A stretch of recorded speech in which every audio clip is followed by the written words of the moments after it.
जय।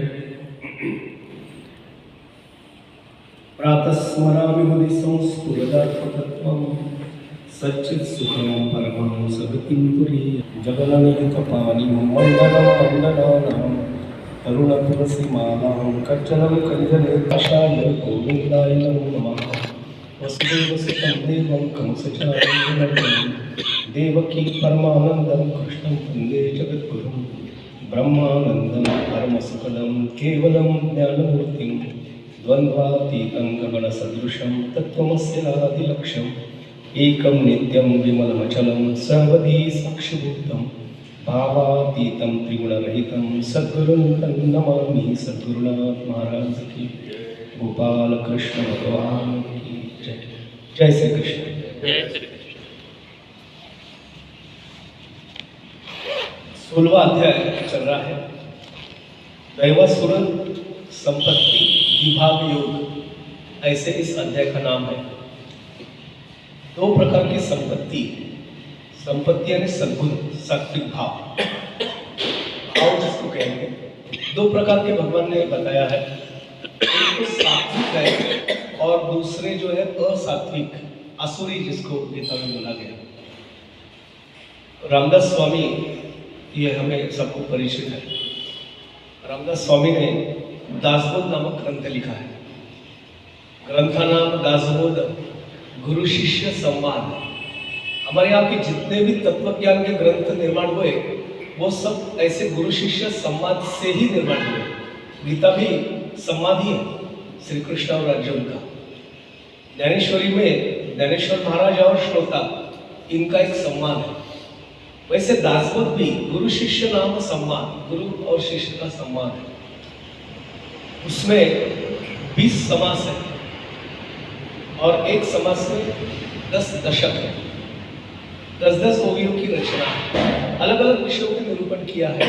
नवविधा भक्ति है और सारे तत्व ज्ञान के ब्रह्म निरूपण है। बहुत सारे विषय आए हैं। उसमें एक उत्तम पुरुष लक्षण है। जब भी मैं वो पढ़ता हूँ तब ऐसा लगता है कि इसमें का एक भी गुण हम में नहीं है। उत्तम पुरुष के लक्षण क्या है? और एक प्रकार मूर्ख लक्षण भी है। मूर्ख लक्षण नाम ऐसा भी है। वो जब पढ़ने लगते हैं तो मुझे ऐसा लगता है कि इसमें जितने भी लक्षण बताए वो सब अपने में है, एक भी छूटा नहीं है। इसका मतलब ही ये है कि हम मनुष्य, हमारी वृत्तियां जो होती है वो देह भोग की होती है, देह भोग की होती है।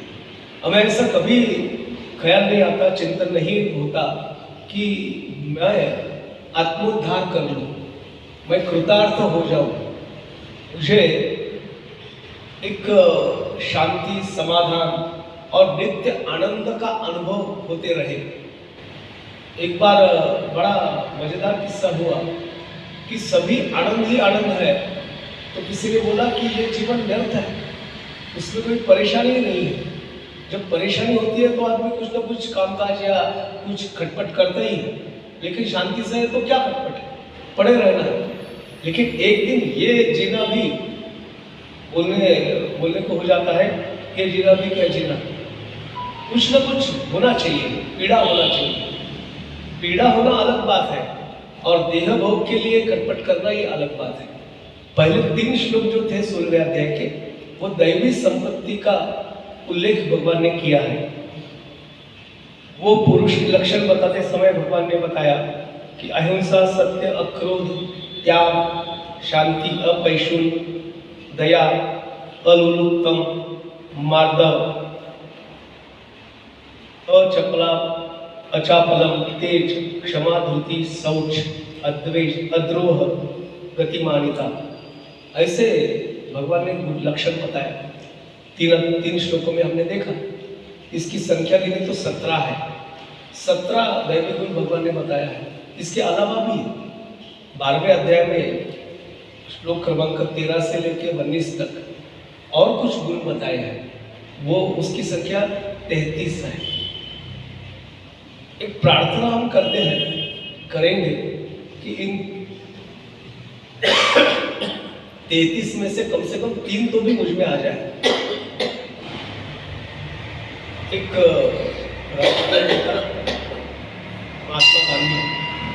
आजकल बड़ा उथल पुथल या बड़े मतांतर उनके नाम से होते हैं। गांधी जी की जीवनी है माझे सत्याचे प्रयोग, एक्सपेरिमेंट ट्रूथ। हमें उनके राष्ट्रीय कर्तव्य या जो भी मतांतर है उसमें नहीं जाना है। एक व्यक्ति करके अगर गांधी जी की तरफ देखेंगे तो प्रतीत होता है कि उन्होंने एकादश व्रत बताए थे। 11 व्रतों का मैं जिंदगी भर पालन करूंगा, ऐसी उन्होंने प्रतिज्ञा ली थी और वो 11 व्रतों का गांधी जी ने पालन किया। सत्य, अहिंसा, अस्तेय, परिग्रह, जो भी हमारे लक्षण या ये गीता में दिए हुए, वो सब गांधी जी 11 गुण वो पालते थे। तात्पर्य क्या है कि कोई आदमी चाहे उसकी मत कुछ भी हो, लेकिन व्यक्ति करके कैसा जीता है ये ज़्यादा महत्वपूर्ण है। वो 11 गुणों में से एक भी गुण हमने अगर अपना लिए तो सही मायने में गांधी जी के तत्व के अनुसार हम चल रहे हैं, ऐसा बोल सकते हैं। अब ये सत्व गुणों के बारे में बताया। अब चौथे श्लोक से भगवान आसुरी संपदा क्या होती है इसके बारे में विवेचन करते हैं। आसुरी संपदा असात्विक भाव, असात्विक भाव, दंभो दर्पोभिमानश्च क्रोध पारुष्यमेव च अज्ञानं जातस्य पार्थम संपदम आसुरी। चौथा श्लोक है। भगवान कहते हैं पार्थ, दंभ, घमंड और अभिमान तथा क्रोध, कठोरता और अज्ञान ये सब आसुरी संपदा को लेकर उत्पन्न हुए पुरुष के लक्षण है।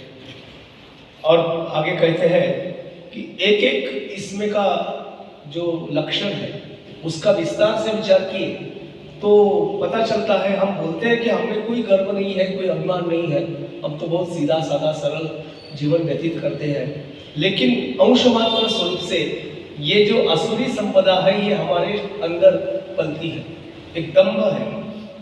दंभ यानी मान, बड़ाई, पूजा और प्रतिष्ठा के लिए धनादि के लोभ से या किसी को ठगने के अभिप्राय से अपने को धर्मात्मा, भगवत संपन्न वगैरह कहना कि मैं बड़ा ज्ञानी हूँ, मैं बड़ा भगवत भक्त हूँ, मैं जो भी काम करता हूँ वो भगवत भक्ति के लिए करता हूँ, ऐसा ऊपर ऊपर सोम रचाना और उस बहाने से लोगों को ठगना कि मेरे सिवा ये तो कोई कर नहीं सकता है। और किसी को ठगने के अभिप्राय से अपने को धर्मात्मा वगैरह कह लेना, ज्ञानी या महात्मा खुद को प्रसिद्ध करना, अथवा दिखाऊ धर्म पालन का, दानीपन का, भक्ति का, व्रत उपवास आदि का, योग साधना का और किसी भी रूप से रहने से अपना काम सत्ता हो उसी का ढोंग रचना, यह दंभ है। हर प्रकार से अपने को धर्मात्मा बतलाना, जिस प्रकार से मेरा काम सत्ता है वो सब रचाना, कभी भगवा पहनना हो तो कभी और कुछ करना हो, कुछ भक्ति पूजा पाठ करना हो, दिखावे के लिए सब करना, इसको दंभ कहते हैं। और ये दंभ की मात्रा जो है वो हमारे अंतःकरण में पलती ही है, उससे हम छुटकारा नहीं पा सकते। थोड़ा सा इसके नीचे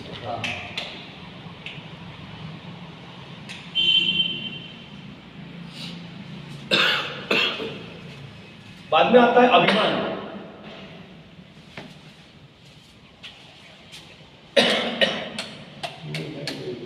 अपने को श्रेष्ठ समझना या पूजा, उपासना, मान, बढ़ाई, प्रतिष्ठा और पूजा आदि की इच्छा करना। लोगों ने मुझे सम्मान देना चाहिए। क्यों? उदाहरण के तौर पर बताता हूँ कि हर बुधवार शनिवार को गीता पर बात करते हैं, विवेचन करते हैं, चिंतन करते हैं। मुझे ऐसा लगता है कि मैं ही सबसे ज्ञानी हूँ। अब जब भी मैं कहीं समाज में जाऊंगा तो लोगों ने मेरी बड़ी तारीफ करना चाहिए, मुझे सम्मान देना चाहिए। वास्तविकतः हर एक पुरुष अपने अंदर ये ज्ञान को समेटे हुए रहता है, लेकिन खुद को एक विशेष मानना ये अभिमान का लक्षण है। और ऐसा अभिमान आदमी में प्रतीत हुआ या अभिमान उसमें जगा कि उसका जीवन व्यर्थ हो जाता है। तुकाराम महाराज कहते हैं कि अभिमान झाला तुका म्हणे वाया गेला। जब भी अहंकार होता है तब उसका जीवन व्यर्थ हो जाता है। रावण बड़ा अहंकारी था, बहुत अपने शक्ति पे, अपने बल पे उसे बड़ा अभिमान था। और अभिमान जो उसमें उसके अंदर था, उसके भरोसे ही उसने बड़ा यानी सभी देवताओं को बंदी बना के रखा था। और हम करें सो कायदा, ऐसी उसकी राजनीति थी। उसके मंत्रणा में जो भी मंत्री थे, कुछ लोगों को ये नहीं पटता था, लेकिन बोलने की हिम्मत नहीं होती थी। बोलने की हिम्मत किसमें हुई? विभीषण जी, जो रावण के भाई थे। ये अभिमान भी आसुरी संपत्ति का द्योतक है। बाद में क्रोध आता है। क्रोध इसका वर्णन करने की मुझे जरूरत नहीं है। क्रोध तो हर एक को आता है। छोटी छोटी चीजें या छोटी छोटी बातें होती हैं, उससे हमारा एकदम से क्या टेम्पर बढ़ जाता है, क्रोध करते हैं। उसके बाद में आता है पारुष्य। कोमलता का अत्यंतिक अभाव जिसके हृदय में है उसे पारुष्यता कहते हैं। मराठी मध्ये असं म्हणतात की तो पाषाण हृदयी है। पाषाण हृदयी म्हणजे उसको कोई दया आती ही नहीं है। कितना भी उसके सामने दया वाला चित्र प्रकट हो जाए या किसी का दुख अत्यंतिक असहनीय ऐसा अगर दुख किसी का देखा तो भी उसके मन में कोई भी कोमलता के विचार आते नहीं। वो आदमी पारुष्यता के गुण से युक्त है। और उसके बाद में भगवान जी बताते हैं कि असत्य, यह भी आसुरी संपत्ति का लक्षण है। असत्य का मतलब सत्य और असत्य, धर्म और अधर्म आदि को यथार्थ न जानना। हम सत्य को केवल सच बोलना, इसको सत्य कहते हैं। महात्मा फुले नाम के सामाजिक क्रांतिकारक हो गए। उन्होंने सार्वजनिक सत्य धर्म नाम का किताब लिखा है और उन्होंने उसमें एक प्रकरण केवल सत्य इस पर लिखा है। और आश्चर्य की बात है, गीता में सद्गुण 33 बताया है 12वें अध्याय में, और महात्मा फुले जी ने भी सत्य की व्याख्या करते हुए 33 लक्षण बताया है कि ये 33 प्रकार का जो वर्तन है उसे सत्य वर्तन कहा जाता है। तात्पर्य यह है कि सत्य भाषण इतना सीमित सत्य का अर्थ नहीं है। धर्म अधर्म को नहीं पहचानना। धर्म क्या है, अधर्म क्या है।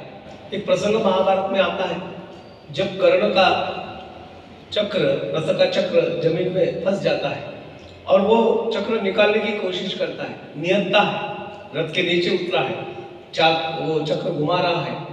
और तब श्री कृष्ण जी बोलते हैं अर्जुन को, अभी समय है, तू ये कर्ण का शिरच्छेद कर ले, बाण चढ़ा। तब कर्ण वहां से धर्म की बातें बताता है कि ये धर्म पालन नहीं है, धर्म युद्ध नहीं है, ऐसे नियंते पे वार करना ये वीर श्रेष्ठ को शोभा नहीं देता, वीर का ये धर्म नहीं है, वगैरह वगैरह। वो धर्म की बातें बता रहा है। किसके सामने बता रहा है? जो धर्म की मूर्ति है श्री कृष्ण, उनके सामने धर्म बता रहा है। तो हमारे कवि हैं, कवि ने बड़ा सुंदर वर्णन किया है। इसका जवाब कृष्ण जी ने उसको दिया है। बोलते हैं कि जब द्रौपदी वस्त्र प्रसंग हुआ तब तुम्हारा धर्म कहाँ गया था। और सारे लक्षण बताए जहां जहां कर्ण ने दुर्योधन का साथ दिया और मन में विपरीत भाव लाए, उन सबकी याद देते हैं श्री कृष्ण और बोलते हैं कि तब तेरा धर्म कहाँ गया था। आज तुझे धर्म सूझ रहा है, जब मृत्यु आ गई है सामने तो तुझे धर्म सूझ रहा है, उस समय तेरा धर्म कहाँ गया था। हमारे जीवन में भी ऐसा ही होता है। हम धर्म का सहारा कब लेते हैं? जब हमारे स्वार्थ की बात होती है तब। लेकिन बाद में सामान्य रूप से फिर हमारा वर्तन जो होता है वो धर्म अधर्म की पहचान न करना, ऐसा ही होता है। तात्पर्य क्या है? असत्य यह भी आसुरी संपत्ति है। और बाद में बोलते हैं भगवान की असुर किसे कहा जाता है? सुर यानी देवता और असुर यानी दानव, ऐसा बोलते हैं। लेकिन दानव को अकराल विकराल जो स्वरूप हमको दिखता है, बड़े बड़े दांत है, बड़ा सा शरीर है, बड़ा मुख है, आंखों में अंगार है, वगैरह वगैरह, ये तो हमने चित्र में देखे हैं।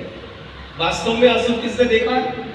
वास्तव में हमने असुर नहीं देखा है। जैसे भगवान को नहीं देखा है, लेकिन उनकी मूर्तियां हमें दिखती है। और मूर्तियों से पता चलता है कि एक सात्विक भाव भगवान के चेहरे पे रहते हैं, उनका शरीर ऐसा ऐसा होता। और वर्णन भी देवताओं का बड़ा सुंदर संतों ने किया है। लेकिन वैसे असुरों का मंदिर कभी देखा है क्या?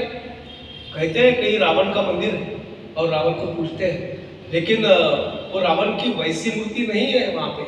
मैंने जो पढ़ा उस पर से बताता हूँ कि वैसे अखरा निखरा उसका रावण नहीं है, असुरों की मूर्ति नहीं है। इसलिए हमें चित्र से ही पता चलता है कि असुर कैसे होते हैं। लेकिन असुर दिखने से नहीं होते, असुर होते हैं उनकी वृत्ति से। और ये असुर वृत्ति क्या है? भगवान बोलते हैं कि भगवान की सत्ता को न मानना, यह सर्वशक्तिमान परमेश्वर ईश्वर यह सब जगत को चलाता है, इस पर विश्वास न रखना, ये असुरी प्रवृत्ति है, उसको असुर कहते हैं। उनके विरोधी या नास्तिक कर्मों को करना। नास्तिक, आस्तिक यानी भगवान पे श्रद्धा रखने वाली। इसका नए जमाने में भगवान वगैरह साइंस वाले नहीं मानते, वो निसर्ग को मानते हैं। लेकिन एक मानते हैं कि एक तत्व है जिसे हमें सत तत्व कहना चाहिए या कहते हैं, वो सत तत्व जो है उसकी सत्ता चलती है। इसका अनुभव हम भी ले सकते हैं कि जब आदमी या मनुष्य जन्म लेता है तो उसमें ये चेतना कहां से आती है इसका पता नहीं चला है। और जब आदमी की मृत्यु हो जाती है तब ये चेतना नाम का पदार्थ क्या है और कैसे कहां जाता है इसका भी पता नहीं चलता। ये जो सत्ता है ये तो परम पिता भगवान की सत्ता है, उसको न मानना और उस पर विश्वास न करना, उसके विरोधी कृत्य करना, इसको असुर कहा जाता है।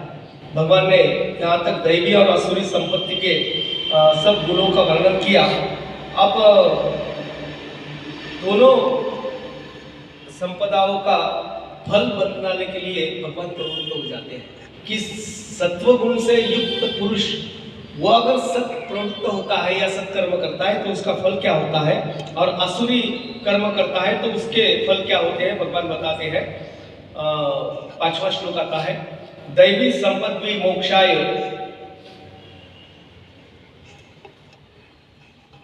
निबंधाया सुरीमतः मां सुच संपदम दैवी विजातोसी पांडव। दैवी संपदा मुक्ति के लिए और असुरी संपदा जो है वह बांधने के लिए कारणीभूत होती है। इसलिए हे अर्जुन तू बिल्कुल शोक ना कर, क्योंकि तू दैवी संपदा को लेकर उत्पन्न हुआ है। अर्जुन को डर लगता है ये सब सुनने के बाद में, उसे ऐसा लगता है कि मेरा भी अनिष्ट होगा, मैं भी एक अप्रवृत्त रहूंगा। तो भगवान उससे कहते हैं कि तुझे शोक करने की जरूरत नहीं है। वैसे गीता का प्रारंभ जो हुआ वो अर्जुन के शोक से ही हुआ था। भगवान बोलते हैं कि तू शोक बिल्कुल मत कर, क्योंकि तू दैवी संपदा को लेकर उत्पन्न हुआ है, तू दैवी संपत्तिवान है। पहले श्लोक से तीसरे श्लोक तक जो सात्विक गुण और आचरणों के समुदाय रूप जिस दैवी संपदा का वर्णन भगवान ने किया वह मनुष्य को संसार बंधन से मुक्त करने के लिए या सर्वथा मुक्त करते हैं। जो 17 गुण हमने देखे वो संसार से मुक्त करते हैं और सच्चिदानंद घन परमेश्वर को मिला देने का एक उसमें गुण है। वो परमेश्वर का सान्निध्य हमको मिला देते हैं या भगवान से मिलाने का उपाय उन दैवी गुणों में है। दुर्गुण और दुराचार जो रजोगुण मिश्रित या तमोगुण प्रधान जो भाव है उनका समुदाय है वह असुरी संपदा है और वह मनुष्य को सब प्रकार से संसार में बांधती है। एक वचन मैंने पहले भी कहा था कि मुक्त होता परी बड़े झाला बद्ध घेवनिया चंद माझे माझे। और ये जब भी मैं आ जाता है तब तक मेरा बंधन और घट्ट हो जाता है, दृढ़ हो जाता है। ये असुरी संपत्ति जो है वो संसार को बांधने वाली है और संसार के बंधन में अगर आदमी बंध गया तो वो अधोगति के कारण हो जाता है, अधोगति को प्राप्त हो जाता है। अर्जुन के अंदर दैवी संपदा के सभी लक्षण विद्यमान है ऐसा भगवान बोलते हैं। भगवान ने खुद बोला है कि तेरे पास सब दैवी संपदा के गुण है, इसलिए उसका कल्याण होने में जरा भी संदेह नहीं है। अर्जुन का कल्याण तो होना ही होना है और इसलिए भगवान बोलते हैं कि तुझे शोक करने की जरूरत नहीं है, तुझे उदास उद्विग्न होने की जरूरत नहीं है। भगवान ने जो दैवी संपदा का विस्तार से वर्णन किया, लेकिन असुरी संपदा का वर्णन भगवान ने केवल एक श्लोक में कर दिया। और भगवान को ही लगा कि असुरी संपदा को विस्तार से कहना चाहिए, इसलिए असुरी प्रकृति वाले मनुष्य जो है उनका स्वभाव और आचार, उनका व्यवहार, उनका विस्तार पूर्वक वर्णन भगवान अभी करते हैं। उसकी प्रस्तावना करते हुए भगवान कहते हैं, श्लोक आता है 6वां, द्वौ भूत सर्गो लोकेस्मिन् दैव असुर एव च दैवो विस्तरशः प्रोक्तम असुरम पार्थवे शृणु। हे अर्जुन, इस श्लोक में भूतों की सृष्टि यानी मनुष्य समुदाय 2 ही प्रकार का है। पूरे विश्व में 2 प्रकार के मनुष्य हैं, उनका समुदाय है। एक तो दैवी प्रकृति वाले हैं, एक तो सज्जन जिन्हें कहते हैं वो सज्जन है, और दूसरा जो है वो असुरी प्रवृत्ति वाले हैं, दुर्जन है। उनमें से दैवी प्रकृति वाला तो मैंने विस्तार पूर्वक कहा, 3 श्लोकों में बताया। अब तो असुरी प्रकृति वाले मनुष्य समुदाय को विस्तार पूर्वक मुझसे सुन। असुरी प्रवृत्ति वाले लोग कैसे होते हैं, उनका कैसा बर्ताव होता है, उनके लक्षण कैसे होते हैं, ये तू मुझसे सुन। पहले शब्द आता है भूत सर्ग। सर्ग सृष्टि को कहते हैं। भूत सर्ग ऐसा शब्द आया, सर्ग यानी पृथ्वी। भूतों की सृष्टि को भूत सर्ग कहते हैं। भूतों की सृष्टि, भूत यानी जो पंच तत्वों से निर्माण हुए उनको भूत कहते हैं। और भूतमात्र यानी जिनमें भी जीवन है, चैतन्य है, उन सबको भूत कहते हैं। इसलिए ज्ञानेश्वर महाराज जी ने 12वें अध्याय में कहा है, जे जे भेटे भूत ते ते मानिजे भगवंत, हा भक्ति योग निश्चित जान माझा। सब में भगवान का रूप देखना, इसको सही मायने में भक्ति योग कहते हैं। और अस्मिन लोके, ये मनुष्य लोगों का संकेत है कि यहाँ के जो लोग हैं उनको सबको अस्मिन लोके कहा है। भगवान ने अर्जुन का समाधान किया, और अब वे असुरी प्रवृत्ति वाले मनुष्य के लक्षण का वर्णन करते हैं। 7वां श्लोक आता है, प्रवृत्तिंच निवृत्तिंच जनान विसुरासुरा न शौचम न पिचाचारो न भयम तेषु विद्यते। असुरी संपदा वाले जो मनुष्य है, प्रकृति और प्रवृत्ति और निवृत्ति, इन दोनों को ही नहीं जानते। धर्म क्या है, अधर्म क्या है, सत्य क्या है, असत्य क्या है, सत्प्रवृत्ति क्या है, अप्रवृत्ति क्या है, इन सबको वो जानते ही नहीं। हम करें सो कायदा, मैं जो करता हूँ वही। इसलिए उनको न तो बाहर की शुद्धि होती है, न अंदर की शुद्धि होती है। उनका आचरण श्रेष्ठ नहीं रहता है, और सत्य भाषण भी वो नहीं करते।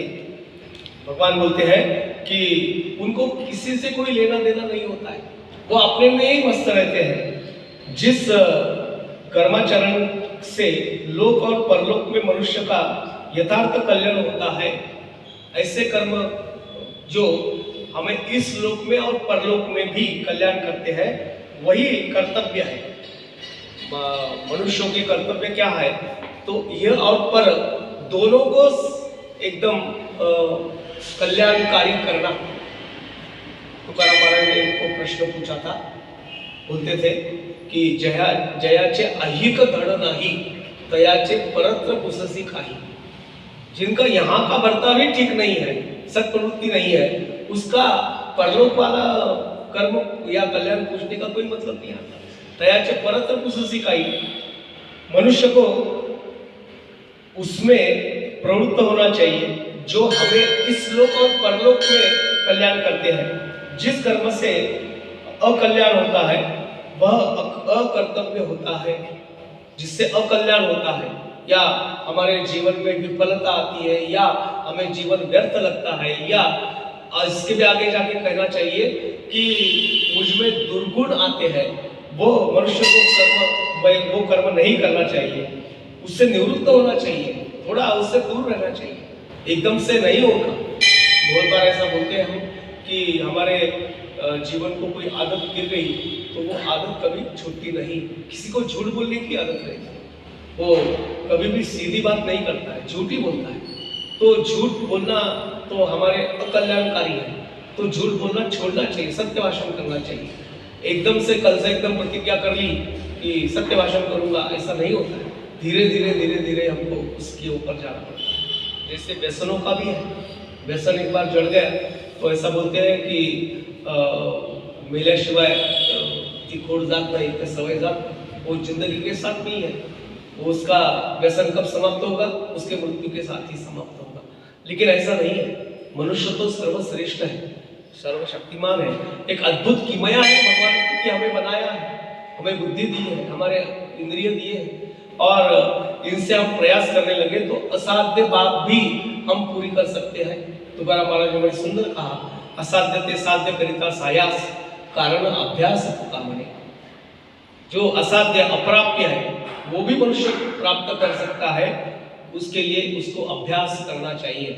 अभ्यास यानी निरंतर प्रयास करना चाहिए। इस कर्तव्य अकर्तव्य संबंधी प्रवृत्ति और निवृत्ति को बिल्कुल ही वो असुरी संपत्ति वाला आदमी नहीं समझता। जो कुछ मन में आता है वही करने की उसकी इच्छा होती है। मनपूतम समाचरे, मेरे मन में आया कर लिया। हमारे यहाँ पे बहुत सारे शासक ऐसे हो गए कि उन्होंने अपने अपने मन के ही कायदे बना दिए। वो भले ही लोगों को कष्टदायक होंगे, लेकिन उनके दिल में आया कर लिया। औरंगजेब ने एक जिजिया नाम का कर लगाया था, बहुत लोगों ने सुना और उसके बारे में हम सबको मालूम है। जिजिया धर्म के आचरण पर भी उसने टैक्स लगाया था। अब ये किस समाज शास्त्र में बैठा है, राज्य शास्त्र में बैठा है, नहीं बैठा, लेकिन उसने अपने दिल का कर लिया। एक उदाहरण भी मैंने बताया था कि मोहम्मद तुगलक नाम का जो शासक था, उसने चमड़े के नोट बनाए थे, चमड़े का चलन बनाया था। उसके दिल में आया कर लिया। राजा लोग बड़े लहरी होते हैं, ऐसा बोलते हैं, अपना हम करे सो कायदा, इस वृत्ति से चलते हैं। वो असुरी स्वभाव वाले पुरुष होते हैं और वो नास्तिक होते हैं। नास्तिक यानी किसी भी सत प्रवृत्ति पे विश्वास नहीं करते। भगवान ये जो तत्व है वो काय के लिए है? भगवान ये सत प्रवृत्ति का एक उदाहरण है, उसमें कोई दुर्गुण नहीं है, अंश मात्र भी दुर्गुण नहीं है। फिर एक ने मुझे सवाल पूछा, एक प्रवचन में मैंने बताया कि भगवान तो सद्गुणों की मूर्ति है, उसमें कोई अंश मात्र भी दुर्गुण नहीं है। तो उसने पूछा कि भगवान कृष्ण ने तो बहुत सारी चोरियां की, झूठ भी बोले बहुत बार, तो ये कैसा? फिर भगवान कैसे? थोड़ा चिंतन करने का ये अवसर कि भगवान ने चोरियां की ऐसा बोले। उन्होंने चोरी, काय की चोरी की? मक्खन चुराया। मक्खन क्यों चुराया? एक कृष्णम वंदे जगत गुरुम हम बोलते हैं, इसलिए बोलते हैं। एक सुनो, एक अभंग में वर्णन आता है, गवळ्याची ताक पिरे काय पुरे चांगली।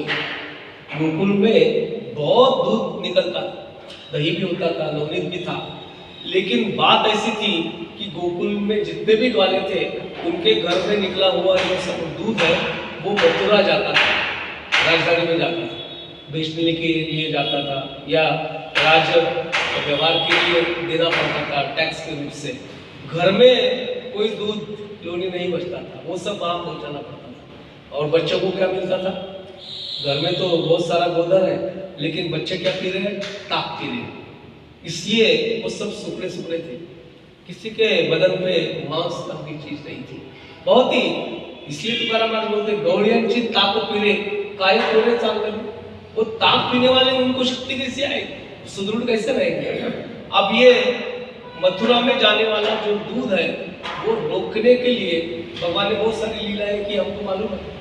गवळण नाम का प्रकार आता है, कृष्ण को दूधों की बटिया फोड़ देता है। वो बोलते थे कि वो गोपियों को सताता था, लेकिन वो दूध मथुरा नहीं पहुंचना चाहिए, ये कृष्ण जी का धोरण था।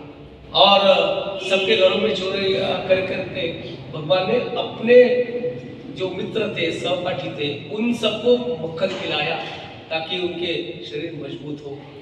सत्व का प्रसाद भगवान देते हैं, असत्व का प्रसाद नहीं देते। इसलिए एक अभंग में कहा है कि येने माझे कवाड उघडिले, येने शिंके वो तोडिले, दया दुधाते भक्षिले, उलंडिले ताकाते।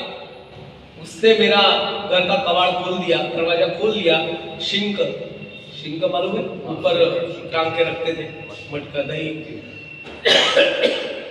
बिल्ली खा न ले, इसलिए ऊपर में टांगते थे। वो शिंका भगवान ने तोड़ दिया और दया दूधाते बख्शी ले, दही दूध जो था वो खा लिया और उलन मिले ताकाते, ताक जो था फेंक दिया। पहले ये ताक छाछ जो है वो फुकट में ही लोग देते थे, आजकल तो पैसा देना पड़ता है। अभी बड़ी बड़ी कंपनियों ने छाछ निकाला, 30-30 रुपए का 200 ग्राम आता है। पहले तो बकेट बकेट लोग बांट देते थे, फुकट में बांट देते थे, उसमें कोई सत्व नहीं रहता। वो ताक पीने वाले लड़के हैं, उनको नवनीत खिलाना चाहिए, इसलिए भगवान ने चोरियां की। ये थोड़ा समझने की बात है। मथुरा जाने वाला सब रोक लिया, गोवर्धन पर्वत की पूजा की। क्यों पूजा की? वो इंद्र भगवान की पूजा करते थे, गोवर्धन की पूजा की। एक पर्यावरण का भी एक भगवान का दृष्टिकोण था कि पर्यावरण संरक्षण होना चाहिए, इसलिए हम निसर्ग की पूजा करना चाहिए, ये पाठ दिया। तात्पर्य क्या है? भगवान कृष्ण ये जगत गुरु है, वो कोई दुर्गुण उनके पास नहीं है। जरासंध के सामने से भगवान 17 बार भाग गए। युद्ध करने के लिए जब जरासंध आया तो 17 बार भाग गए, इसलिए नाम ही पड़ा उनको रणछोड़दास। अब ये वीरता का लक्षण है कि भाग जाना, ऐसा बोलते हैं कि रणभूमि से पीठ दिखाकर जाना ये क्या वीर का लक्षण नहीं है? वो वीर का भगवान भाग गए, लेकिन उनमें भी एक तत्व है कि जरासंध जो था कंस का ससुरा है, कंस जी का ससुरा है और बड़ा शक्तिशाली है, बड़ा उधम उसने मचाया है। उसका मृत्यु जो है वो मृत्यु भीम के हाथ से होना है, इसलिए भगवान उनके सामने से भाग गए। दूसरी बात ये भी है कि भगवान को एक सुरक्षित नगरी निर्माण करना था। जो गोकुल में रहने वाले जो लोग हैं उनको कंस या जरासंध से कोई आपत्ति ना हो, इसलिए एक सुरक्षित जगह भगवान को बनाना था। समुद्र में द्वारका नाम की नगरी कृष्ण जी ने बनाया और वहां रहने लगे। तात्पर्य क्या है कि ये असुरी स्वभाव वाले लोग हैं, ये इनमें खोट ही देखते हैं। कल परसों मैंने एक मुलाकात सुनी, अभी सब वातावरण राममय हो गया है, राम जी का अयोध्या का सब वर्णन बताते हैं, बड़े डिस्कशन होते हैं, लेकिन कुछ विरोधी डिस्कशन भी इसमें होते हैं। उन्होंने कहा कि राम जी तो मध्यमांश रक्षण करते थे, ये कहाँ का लक्षण है? एक रूपा कुलकर्णी नाम की एक विदुषी थी, अभी है, लेकिन तब वो प्रोफेसर थी। उन्होंने रामायण पे, रिडल सिंह रामायण, ये जो डॉक्टर बाबा साहेब अम्बेडकर का किताब है, उस पर भाष्य किया और उसमें लिखा कि राम जितना हम आदर्श मानते उतने आदर्श नहीं थे। वो मध्यमांश भक्षण करते थे, मदिरा पीते थे वगैरह वगैरह, लेकिन ये विकृत बुद्धि का लक्षण है। कहीं उसमें ऐसा वर्णन नहीं आया है। वाल्मीकि रामायण को ओरिजिनल जो है वो पढ़े तो हमें पता चलता है कि राम ने 14 साल केवल कंदमूल का सेवन किया है। और दूसरी बात यह है, कंदमूल लक्ष्मण उनको लाके देते थे, लेकिन दूसरी बात यह भी है कि लक्ष्मण ने 14 साल कुछ भी नहीं खाया। राम जी को प्रसाद करके कंदमूल दिए, उन्होंने नहीं खाए और वो सोए भी नहीं। 14 साल रात भर जाग के श्री राम और सीता जी का रक्षण करते थे, पहरा देते थे। तात्पर्य क्या है कि अगर ऐसी वृत्ति राम जी की होती तो 14 साल वो उन्मुक्तता से जीते। देखना आपको वनवास में राम जी का जो वर्तन है वो कैसा है, वो अत्यंत सात्विक है। रावण पे खुद से हल्ला उन्होंने नहीं किया, खुद से आक्रमण नहीं किया। अर्जुन ने रावण ने आग्रह की, तब जाके उनको ढूंढना पड़ा। और ये भी है कि शिष्टाई करने के लिए 2 बार अपने दूतों को भेजा था रावण को समझाने के लिए कि नहीं, युद्ध करना कोई अच्छी बात नहीं है, लेकिन रावण नहीं माना, अहंकारी था। तात्पर्य मेरा कहने का यह है कि सद्गुणों की मूर्ति है, सब जितने भी सद्गुण है वो भगवान में है, इसलिए भगवान की आराधना हम करते हैं। आराधना किससे? तो उससे हमें कुछ सद्गुणों की लाभ प्राप्ति हो। आगे श्लोक में आते हैं, असत्यम प्रतिष्ठन्ते जगदाहुर निश्वरम अपरस्पर संभूतम किमन्य काम हेतुकम। ये असुरी संपत्ति वाले मनुष्य कहा करते हैं, जगत आश्रय रहित सर्वथा असत्य और बिना ईश्वर के अपने आप केवल स्त्री पुरुष के सहयोग से ही उत्पन्न होता है। वो भगवान की सत्ता नहीं मानते। वो बोलते हैं कि ये जो जगत है, ये जगत चलता कैसे है? केवल स्त्री पुरुष सहयोग से ही ये सब जगत चलता है। उसकी क्या बढ़ोतरी जो है वो स्त्री पुरुष संग से होती है, कोई भगवान वगैरह होता नहीं है। केवल काम ही इसका कारण है, काम के सिवा दूसरा कुछ है ही नहीं। भगवान ये जगत में केवल काम वासना ही है, भगवान वगैरह नहीं है।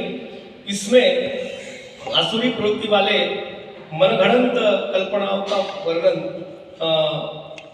किया करते हैं। वे मानते हैं कि इस चराचर जगत का कोई भगवान या कोई धर्मात्मा आधार नहीं है, कोई भगवान इसका आधार नहीं है, कोई धर्मात्मा इसका आधार नहीं है। आधार कौन है? इस जगत में कोई नित्य सत्ता नहीं है, कोई नित्य सत्ता नहीं है। हम मानते हैं कि भगवान की सत्ता निरंतर हम पे है, वो बोलते हैं कि नहीं, भगवान की सत्ता वगैरह नहीं होती है। अर्थात न तो जन्म के पहले या मरने के बाद किसी भी जीव का अस्तित्व है, बिल्कुल ऐसी बात मानते नहीं है। हमारे में हमारी सोच है, हमारे धर्म ग्रंथों ने, हमारे पुराणों ने कहा है कि जन्म से पहले भी हमारा एक जीवन होता है और जन्म की मृत्यु के बाद भी एक जीवन होता है। एक उनका नाम मैं भूल रहा हूँ, वो गुजराती लेखक है, कर्म सिद्धांत ये किताब उन्होंने लिखी है। और कर्म सिद्धांत ठक्कर जी नाम है उनका, पहला नाम मुझे याद नहीं आ रहा है। उन्होंने कर्म सिद्धांत लिखा है और सब हमारे जीवन में होने वाली जो क्रियाकलाप है वो किसके कारण होती है उसका बड़ा सटीक उन्होंने वर्णन किया है। वो बोलते हैं कि हमारा जीवन कर्मानुबंधी मनुष्य लोके, जैसे हम कर्म करते हैं वैसा हमारा जीवन होता है। दूसरी बात यह है कि ये कर्मों पर भी भगवान की सत्ता होती है। अगर उसकी सत्ता माने तो हमारे हाथ से कोई दुष्कर्म नहीं होगा। हम एक सोच के रखेंगे कि ऐसा करना मेरे लिए उचित नहीं है, ये मेरे अकल्याण का है, इसलिए वो नहीं करेगा। लेकिन यार असुरी संपत्ति वाले लोग इस सत्ता को नहीं मानते या कोई ईश्वर का अस्तित्व नहीं मानते। वो बोलते हैं कि कोई इसका रचयिता नहीं है, भगवान ने सृष्टि की रचना की हक बिल्कुल नहीं की, ऐसा बोलते हैं। और कोई इसका शासक या नियामक नहीं है। हमारे संतों ने कहा कि ये पूरा जगत जो चलता है वो हमारे ईश्वर की शक्ति से चलता है, लेकिन ये बोलते हैं कि उनका कोई नियमन नहीं है और शासक भी नहीं है। ऐसे लोग ऐसी सोच रखने वाले मनुष्य का स्वभाव एवं उनका आचरण कैसे होता है इसका वर्णन भगवान करते हैं 7वें श्लोक में। एतां दृष्टिं पष्टभ्यं नष्टात्मानो अल्पबुद्धयाः प्रभवन्त्यग्र कर्माणः क्षयाय जगतो हितः। काम ही जगत का कारण है, उनकी धारणा कि काम ही जगत का कारण है, काम से ही सब काल चलते हैं, इसके सिवा कुछ नहीं। इस मिथ्या ज्ञान को अवलंब करके जिसका स्वभाव नष्ट हो गया है, एक मिथ्या भाव कि ये सत्ता वगैरह ईश्वर की नहीं है और ऐसी वृत्ति उनकी होने के कारण उनका स्वभाव जो है वो नष्ट हो गया रहता है। स्वभाव एक शब्द है मराठी में, और दूसरा उसका विग्रह अगर कर ले स्वभाव, स्व यानी खुद का, अपना एक भाव होता है, अपनी एक सोच होती है, वो सोच ही इनकी नहीं रहती, नष्ट हो जाती है। तथा जिनकी बुद्धि मंद है, बुद्धि नहीं है उनको, बुद्धि मंद है, वे सबका अपकार करने वाले क्रूर कर्मी मनुष्य केवल जगत के नाश के लिए ही समर्थ होते हैं। ऐसे लोग जो होते हैं वो जगत का नाश करने के लिए ही पैदा होते हैं।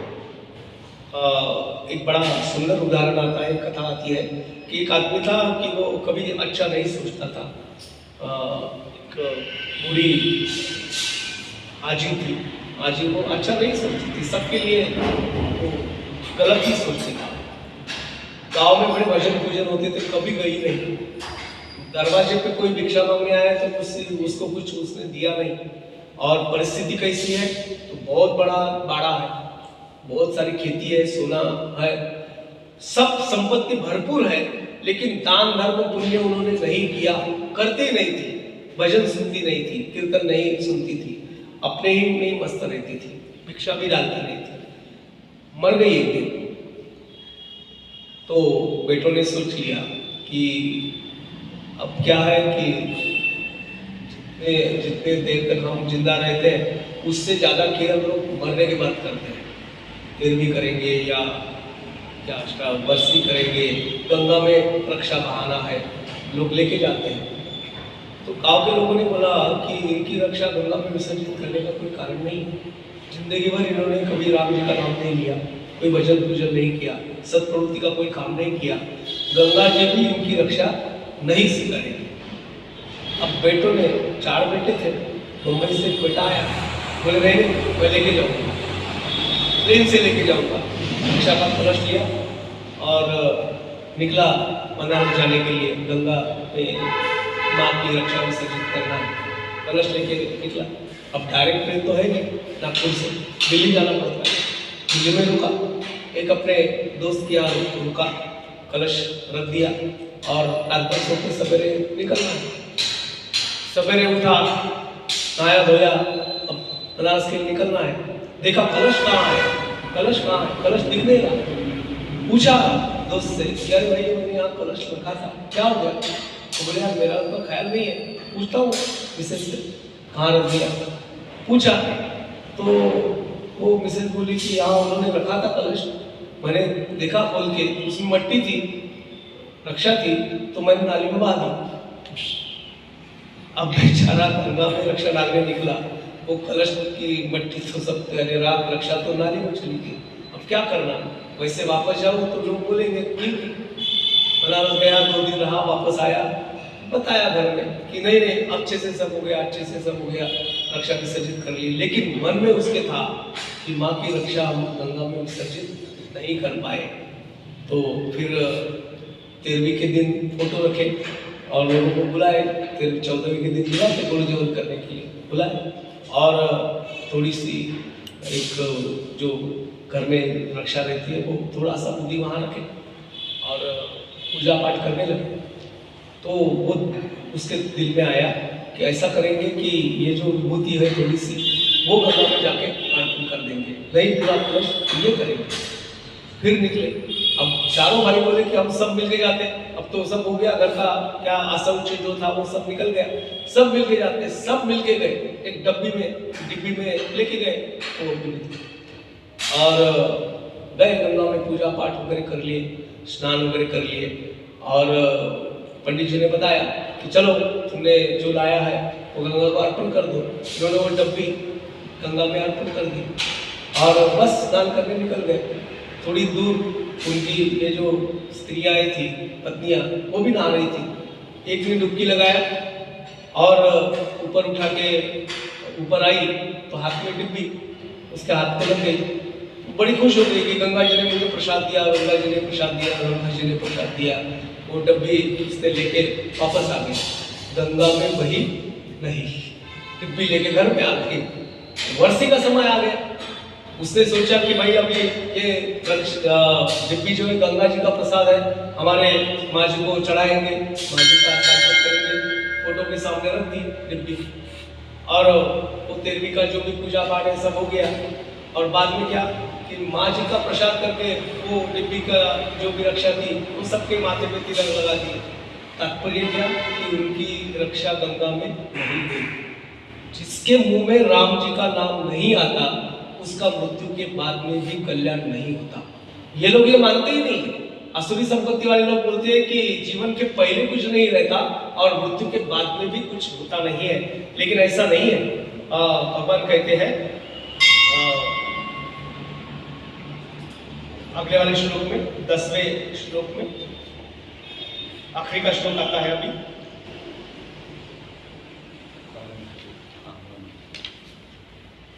कामनाश्रित दुष्पुरम दंभ मान मदान्विता मोहान दुर्हित्वा असत ग्रहान प्रवर्तन्ते असुचि कृताः। ये दंभ मान और मद से युक्त जो पुरुष होते हैं, मनुष्य होते हैं, किसी प्रकार भी पूर्ण न होने वाली कामनाओं का आश्रय लेते हैं। कभी भी पूर्ण न होने वाली कामनाओं का आश्रय लेते हैं और ऐसा सोचते हैं हम कि हमारी बहुत सारी कामनाएं पूरी भी होती गई, लेकिन एक समय आता है कि ये सब कामनाएं, ये हमारा ऐहिक भोग जो है वो सब हमें त्यागना पड़ता है, इच्छा रहे या ना रहे। बहुत सारे लोग बिल करके रखते हैं, ऐसा बोलते हैं 60-70 साल में अपने बिल। अभी तो बंधन हटा लिया मेरे ख्याल से, जब भी हम चाहो तो बिल कर सकते हैं कि मेरी संपत्ति किसकी किसको दान करनी है वगैरह वगैरह। बिल करके बिल नहीं की या बिल की तो भी जिसने ये संपत्ति जमा किया, उसके काज में वो संपत्ति कभी आती नहीं। जोड़ के करेंगे क्या? तुकाराम महाराज ने कभी बड़ा सुंदर कहा कि तुकाराम महाराज बोलते हैं कि काय जन्मा येऊनिया केली मैं जोड़ी। जोड़ी ने क्या क्या जमा किया। एक ख्याल आता है कि मैंने ये सब प्रसारा जमा कर लिए, काय के लिए जमा किया?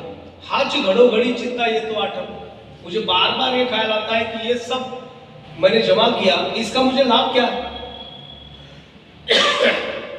प्रसंग बड़े विचित्र आते हैं।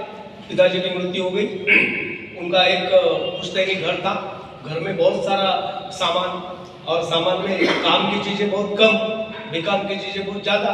घर में देखा तो सबके घरों में ऐसा होता है कि जिसका उपयोग होता है वो बहुत कम होते हैं, जिनका उपयोग नहीं वो ज्यादा होते हैं। मॉल में गए, खूब सारे सामान खरीद के लाए, रख लिए शोकेस, कभी वापरने का नहीं, रखे रहते हैं। अब पिताजी की मृत्यु हो गई, अब घर में कोई नहीं है, इतना बड़ा मकान, इतना सब सामान, करना क्या है? जिन्होंने बड़ी क्या चाव से, बड़े उल्लास से वो चीजें जमा की, उसमें उनमें उनका बहुत ये जान थी, वो चीजें बाद वाले लोग कौड़ी भाव से बेच देते हैं या बाहर कबाड़ी में डाल देते हैं। अब कोई भावना है, कोई संबंध नहीं रहता। फर्नीचर लेके जाना, काय के लिए लेके जाना? वो पुराना टूटा फूटा हमारे फ्लैट में शोभा नहीं देगा, फर्नीचर बेच दो। जो भाव से आया, 32,000 में सोफा खरीदा, 200 रुपये में बेच दिया। तात्पर्य देखो कि उन्होंने अपने खून का पानी कर लिया और एक जमा किया, वो सबको कौड़ी भाव से बिकने वाला है। वो बोलते हैं कि कभी पूर्ण न होने वाली कामनाओं का आश्रय लेते हैं, अज्ञान से मिथ्या सिद्धांतों का ग्रहण करके और भ्रष्ट आचरणों के धारण करके संसार में विचरते हैं, भ्रष्ट आचरण करते हैं। भ्रष्ट आचरण बहुत बार ऐसा होता है कि आचरण शुद्ध होना चाहिए, ऐसा बोलते हैं, दिखावे के लिए बड़ा शुद्ध आचरण, लेकिन अंदर से कोई शुद्ध आचरण नहीं होता है। इसलिए पंडित नेहरू जी ने कहा है, आदमी की दो व्यक्तित्व होते हैं, एक सामाजिक व्यक्तित्व होता है और एक व्यक्तिगत उसका व्यक्तित्व होता है। वो सामाजिक जीवन में बड़ा धर्मात्मा है, बड़ा दयालु है, लेकिन व्यक्तिगत जीवन में देखा जाए तो किसी के बारे में उसके लिए अच्छे ख्याल नहीं होते हैं। तात्पर्य क्या है कि वो गलत धारणाओं को धारण करते हैं और दुष्पूर्वक किसी प्रकार से पूर्ण न होने वाली इच्छाएं रखते हैं और किसी मिथ्या सिद्धांतों का आचरण करते हैं। ऐसे मिथ्या सिद्धांतों से परे रखना, या हमारे हाथ से या हमारे जीवन में कोई भी ऐसी कृति नहीं होना चाहिए जिससे इतरों को कष्ट हो या मुझे भी कष्ट हो। ऐसी वृत्ति धारण करना, इसको सत प्रवृत्ति कहती है। इसके अलावा जो है वो असुरी संपत्ति है, ऐसा भगवान कहते हैं। 10 लोग हो गए हैं, यहाँ विराम करेंगे। कुछ पूछना है या बताना है तो बता सकते हैं। मेरा आज जरा ठीक नहीं है, इसलिए बोलने में दिक्कत आ रही है। कुछ बताना है बता सकते हैं। तो मैंने पहले भी कहा था कि अभी 22 तारीख को राम जी की मूर्ति की प्राण प्रतिष्ठा होने वाली है, तो थोड़ा राम जी का चिंतन करना चाहिए। एक 2 मिनट में राम चरित्र की एक बात बता के अपना आज का विवेचन हम समाप्त करते हैं। प्रसंग ऐसा हुआ, राम जी वनवास चले गए और सीता जी का आनंद हो गया। सब विस्तार से नहीं बताता हूँ, मुख्य मुद्दा बता। और सीता जी का जब रावण ने हरण कर लिया तो राम बड़े शोक करने लगे। वृक्ष विधियों से पूछने लगे कि मेरी सीता कहाँ है, मेरी सीता कहाँ है। वो वृक्षों को बिलकते हैं, पत्थरों को गले लगाते हैं, मेरी सीता इसमें होगी, मेरी सीता इसमें होगी। लक्ष्मण साथ में है, लक्ष्मण समझा रहा है कि ये निर्जीव पेड़ पौधे हैं, इनमें सीता नहीं है, सीता खो गई है। लेकिन राम जी ने तो इतना बड़ा उनके अंतःकरण में सीता जी के लिए प्रेम था, तो बिलकने लगे। शंकर पार्वती देख रहे थे। पार्वती जी ने पूछ लिया शंकर जी को कि आप बड़े राम राम करते हो, आपके हृदय में राम है, आप सदा राम का चिंतन करते हो, लेकिन वो राम तो बहुत सामान्य है, अपने पत्नी के लिए कितना शोक कर रहा है। अगर वो पूर्ण पुरुष है तो उसे शोक करने की कोई आवश्यकता नहीं है। एक पत्नी के लिए इतना शोक विवल हो गया है, उसको ये भी नहीं समझ आ रहा है कि पत्थर या पेड़ों में तो सीता है नहीं, फिर भी वो भगवान जी बोले कि नहीं, वो तो पूर्ण रूप है, उनमें ऐसा कोई भाव नहीं है, मोह नहीं है, सीता जी बोले हट, तो पार्वती जी बोले नहीं नहीं मैं नहीं मानती, मैं तो परीक्षा लूंगी। पार्वती जी बोले मैं तो परीक्षा लूंगी। बोले शंकर जी बोले ऐसा मत कर देवी, परीक्षा किसकी लेते, पूर्ण ब्रह्म की परीक्षा तू क्या लेती, नहीं लेना, अच्छा नहीं, उचित नहीं है। लेकिन पार्वती नहीं मानी, मैं तो परीक्षा लूंगी ही लूंगी। सीता जी का रूप धारण करके वो आ गई वहाँ पे जहाँ राम मिलाप कर रहे थे। जा रहे हैं, एक तरफ सीता जी का रूप लेके पार्वती जी खड़ी है, राम उस दिशा को छोड़ के दूसरी दिशा में जा रहे हैं। लक्ष्मण भी भ्रमित हो गए, बोले भैया माँ साहब तो इधर है, ऐसा इधर है, अब वहां कहाँ जा रहे हैं। राम जी उधर देखते भी नहीं, उनका सुनते भी नहीं। पार्वती जी जो सीता के रूप में थी, उन्होंने देखा तो मेरे ऊपर तो देखते भी नहीं है। वो चल के राम जी के सामने आके खड़ी हुई 2 फुट पे। राम जी ने उनको साष्टांग दंडवत किया, हे माते आपने क्यों कष्ट किया। एकदम से उसको ख्याल आ गया कि देखो मैंने सीता जी का रूप धारण करके इनके सामने आई, जो अभी कल शोक कर रहे थे वो मेरे एकदम पैर छूके उन्होंने पहचान लिया। पार्वती जी बोले कि आपने मुझे पहचान लिया। बोले जगत की चालक आप हो, आपको कौन नहीं पहचान, आपने ये रूप धर के कष्ट क्यों किया, वैसे भी आपने बोला रहता तो मैंने ये कर लिया। तात्पर्य क्या है कि राम जी की वृत्ति आप देखिए, वो पूर्ण पुरुष है और हमारे सबके आदर्श है, हमारे भारतवर्ष के आदर्श है। हर एक गुण उनमें ऐसा है जो हमें मनुष्य से नारायण भगवान बना सकते हैं। उनकी आराधना करना है, इनकी प्राण प्रतिष्ठा के लिए हमारे सबके दिलों में राम जी का चिंतन हमेशा होना चाहिए। इसी प्रार्थना करके आज का विवेचन समाप्त करता हूँ। जय श्री राम। जय श्री राम। नाम संकीर्तनम यस्य सर्व पाप प्रणाशनम प्रणामो दुःख शमनम तन्नमामि हरिं परम। नाम संकीर्तनम यस्य सर्व पाप प्रणाशनम प्रणामो दुःख शमनम तन्नमामि हरिं परम।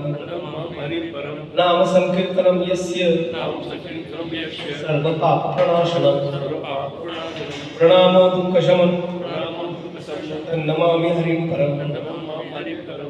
बालकृष्ण भगवान की जय श्री कृष्ण। आरती करें।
नासिक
दिगंबराय दिगंबराय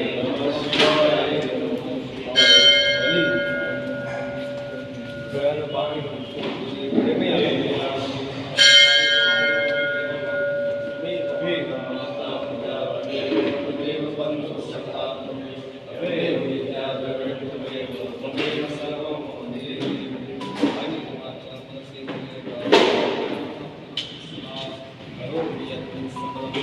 नारायणाय समर्पयामि केशवं नारायणं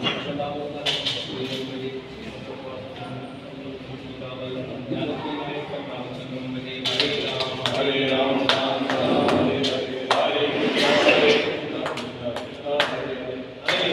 हरे राम राम हरे हरे कृष्ण कृष्ण कृष्ण हरे हरे हरे राम राम राम हरे हरे हरे कृष्ण कृष्ण कृष्ण कृष्ण हरे हरे हरे राम राम राम हरे हरे हरे कृष्ण कृष्ण कृष्ण कृष्ण हरे हरे हरे राम राम राम हरे हरे हरे कृष्ण कृष्ण कृष्ण कृष्ण हरे हरे हरे राम हरे कृष्ण कृष्ण कृष्ण हरे हरे बोलो सियावर रामचंद्र की जय पवन सुत हनुमान की जय उस्तादी महादेव की जय बोलो जी भाई जय श्री कृष्ण राधे राधे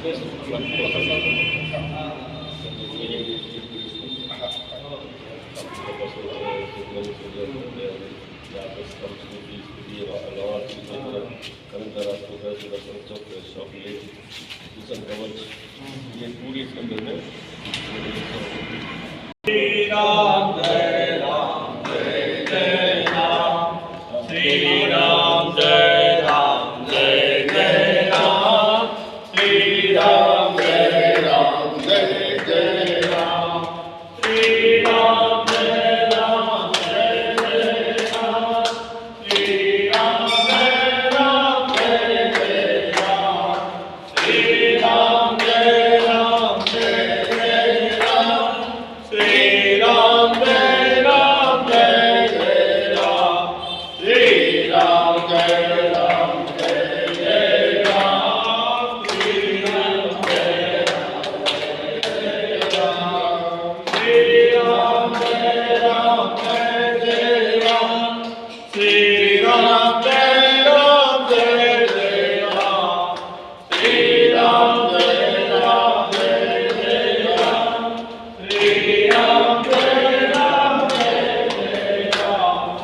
श्री राम जय राम जय जय राम श्री राम जय राम जय जय राम श्री राम जय राम जय जय राम श्री राम जय राम जय जय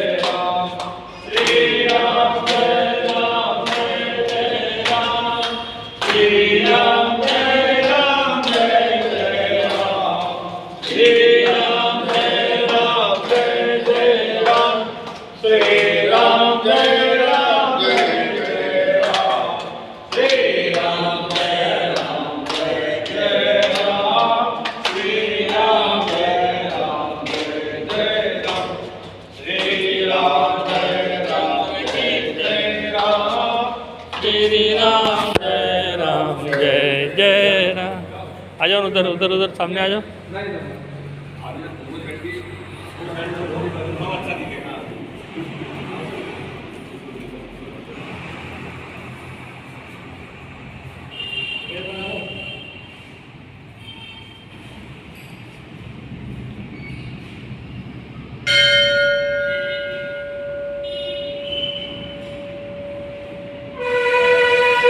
बोलो सियावर रामचंद्र की जय, पवन सुत हनुमान की जय, उमापति महादेव की जय, सभी संतों की जय।